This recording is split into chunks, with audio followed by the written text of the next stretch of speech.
करके पहले ये चक्र ठीक करें। जैसे कुंडलिनी जब उठती है तो किसी किसी की इतनी सुंदर कुंडलिनी होती है कि एक क्षण में उठकर जम जाती और उसके बाद उनको कोई बीमारी ही नहीं आती। एक तो ये हुए। उसके बाद दूसरे ऐसे लोग होते हैं कि जिनकी कुंडलिनी उठती तो है पर बार बार गिर जाती। ऐसे लोगों को कुंडलिनी बार बार उठा करके जगाना चाहिए, क्योंकि यह कुंडलिनी की जो शक्ति है, यही आपका इंजेक्शन, यही आपकी दवा, यही आपका धन्वंतरी, यही आपके डॉक्टर, यही सब कुछ। अगर ये शक्ति आपके अंदर बहेगी नहीं तो हमारे हाथ कैसे चलेंगे।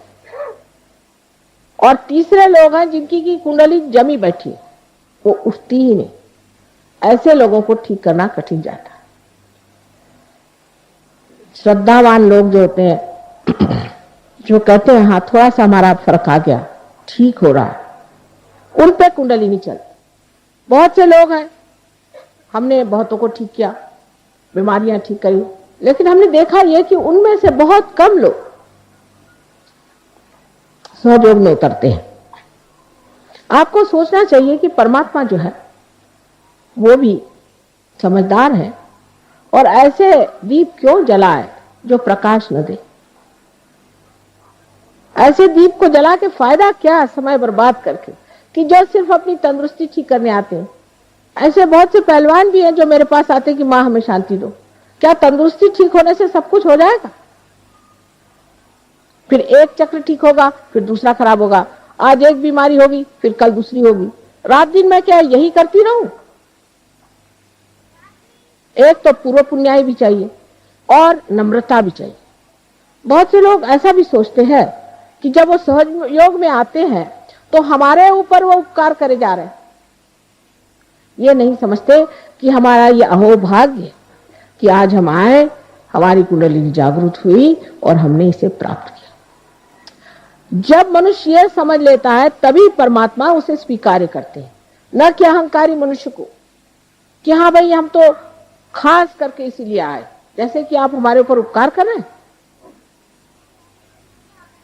उपकार परमात्मा का हमारे ऊपर है, उनके ऋणी होना चाहिए, उनको धन्यवाद देना चाहिए कि प्रभु हमें ये समय दिया कि हम इस चीज में आए, अब हम तुम्हारे दरवाजे आए। सिर्फ बीमारी ठीक करने वाले जो आते हैं उसमें हमारा चित्त जाता ही नहीं। हाँ, यह है कि जैसे ही कुंडलिनी का जागरण हो जाता है और जब कुंडलिनी उठ जाती है तो जो जो बीमारियां जैसे कल मैंने आपको बताई और जो ऊपरी बीमारियां हैं ये सब ठीक हो जाती। लेकिन वो कुंडलिनी को जमाना पड़ता है, थोड़ा अभ्यास करना पड़ता है। और ये भी बात सही, जैसे मिसेस पड़दल ने कहा, बात सही है कि इनको अनजाना का ट्रबल था, 10 मिनट में ठीक हो गए, लेकिन ये जीव और है। इनके सारे खानदान को मैं जानती हूं, उसमें से ये एक जीव अलग। उसे मैं क्या करूं? कोई फल है जल्दी पक जाता है और कोई पकता ही नहीं और कोई सड़ा ही होता है। इसलिए कुंडलिनी का जागरण करके उसे कहां रोकना चाहिए, किस तरह से उठाना चाहिए, कौन से चक्र में दोष है, क्या चीज करनी चाहिए, ये थोड़ा सा समझ लेना चाहिए। और जब कोई आपको कोई बताता है उसी प्रकार आप करें, समझदारी से। अब उससे ऊपर जो चक्र है जिसे कि हम कंठ में श्री कृष्ण का चक्र, इस जगह श्री कृष्ण जो गोप गोपियों के साथ खेला करते थे वो बराबर बीचों बीच। अब तो आजकल ऐसे भी बुद्धिमान निकल गए कि वो कहते हैं कि जिन्होंने गीता बताई वो कृष्ण अलग और जो कृष्ण जो गोप थे वो अलग, और पता नहीं कितने उनके और तरीके बनाएंगे। ये जो कंठ है, इस कंठ में 16 है, क्योंकि उनकी 16 कला आप जानते हैं, 16 पंखुड़ियां हैं। इसे विशुद्धि चक्र कहते हैं, मैंने एकदम विशुद्ध, क्योंकि योगेश्वर है। योगेश्वर को कुछ चिपकता नहीं है। तो आप उनकी कहानियां जानती हैं कि वो साक्षात योगेश्वर है, उनको कुछ चिपकता नहीं, बिल्कुल विशुद्ध आत्मा। और जब विशुद्ध पे आप आ जाते हैं तो सारी चीज नाटक जैसे दिखाई देती है और आप साक्षी होकर उसे देखते हैं। कोई चीज आपको चिपकती नहीं, आप साक्षी होकर के देखते हैं कि ये तो ड्रामा चल रहा है। क्योंकि आप जिस पानी में या भवसागर में फंसे हुए अपने लहरों से डर रहे थे, उससे उठ करके आप नाव में बैठ गए, आप लहरें देख रहे हैं। ये साक्षी स्वरूपत्व आप में अंदर आ जाता है। जैसे ही साक्षी स्वरूपत्व आ जाता है तो आप सारी सृष्टि को एक साक्षी होकर के देखते हैं और आप पर किसी चीज का असर नहीं आता। दूसरी बात यह है कि जो प्रश्न है आपके, उसका हल इससे बाहर निकलने पे ही होता। जब तक आप उसमें उलझे हुए हैं, आपके प्रश्न कभी ठीक हो ही नहीं सकते। उससे जब आप बाहर निकल आते हैं, तभी आप इस प्रश्न को ठीक कर सकते।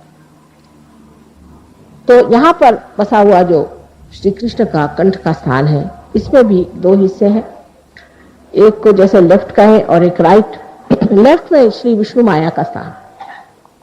श्री विष्णु माया के बारे में आप जानते हैं कि जो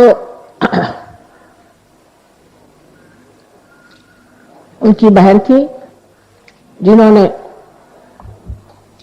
स्वर्ग में जाकर के आकाशवाणी करी थी, बादलों में से गरज कर कहा था कंस से कि तेरा मारने वाला अभी जीवित है। वही आकाशवाणी आज भी कार्य करती है। जो बिजली है ये भी कार्य करती है।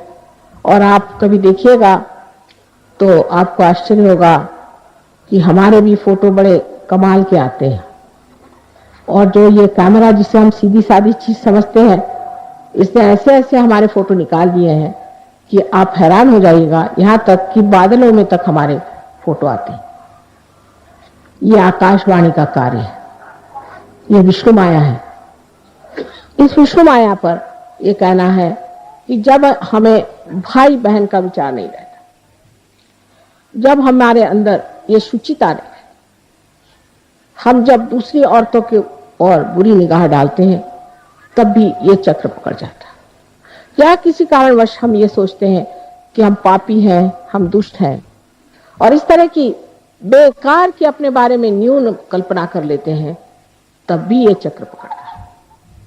ये कल्पना कहीं कहीं बहुत ज्यादा मैं देखती कि हम तो पापी हैं, क्योंकि रात दिन जो आता होगा तुम लोग पापी हो, ये संसार पापी है, और जो बताने वाला वो कौन बड़ा धर्मात्मा है। ये सब बातें सुन सुन के मनुष्य अपने को इतना नीचा गिरा लेता है कि उसकी ये लेफ्ट विशुद्धि पकड़ती है, और इसके पकड़ जाने से अगर हृदय में भी पकड़ आ जाए तो अनजाना जैसी बड़ी घातक बीमारियां हो जाती है। रात दिन कभी पत्नी, कभी पति, कभी घर, कभी समाज, किसी भी औरत में यह हमेशा बढ़ते रहता है कि तुम बड़ी खराब। उस वक्त ये चक्र पकड़ जाता है और इससे अनेक बीमारियां हो जाती, पर सबसे घातक बीमारी इसकी अनजाना की है। दूसरी जो राइट साइड है, उसमें हम जिसे महाराष्ट्र में विट्ठल कहते हैं, और जिसे आप कहिए कि द्वारिका में बसे हुए श्री कृष्ण जहां राज्य कर रहे थे, उनका स्थान है। तो जब गोप गोपी बन के यहां रहते थे, तब उनका बीचों बीच स्थान है। और जब वो राज कर रहे थे द्वारिका में, तो उनका राइट। और जब लेफ्ट में आप देखते हैं तो उनकी जो शक्ति स्त्री है, वो उनकी बहन है। बीचों बीच में श्री कृष्ण की राधा, और इधर उनकी रुक्मिणी, उनकी पत्नी जो थी, वो उनकी शक्ति थी। ऐसे ही मैंने आपसे कल बताया कि 5 शक्तियां वो और 16,000 और शक्तियां सारी श्री कृष्ण की यहाँ विट्ठल के स्थान पे है। लेकिन इसमें भी इतने दोष आ गए कि विट्ठल की मूर्ति पंढरपुर में उनका साक्षात हुआ, जैसे आपके गोविंद महाराज की यह मूर्ति आई है स्वयंभू। उसके बाद लोगों ने वहां पे अपना धंधा शुरू किया, और लोग एक एक महीना मुंह में तंबाकू डाल के विट्ठल विट्ठल विट्ठल करते हुए पैदल जाते थे। अब तंबाकू जो है ये कृष्ण के विरोध है, उनको बिल्कुल तंबाकू नहीं पसंद। जो लोग तंबाकू खाते हैं उनका ये चक्र खराब हो जाता है, या जो तंबाकू पीते हैं उनका ये चक्र खराब हो जाता है, और इसीलिए उनको कैंसर की बीमारी होती है।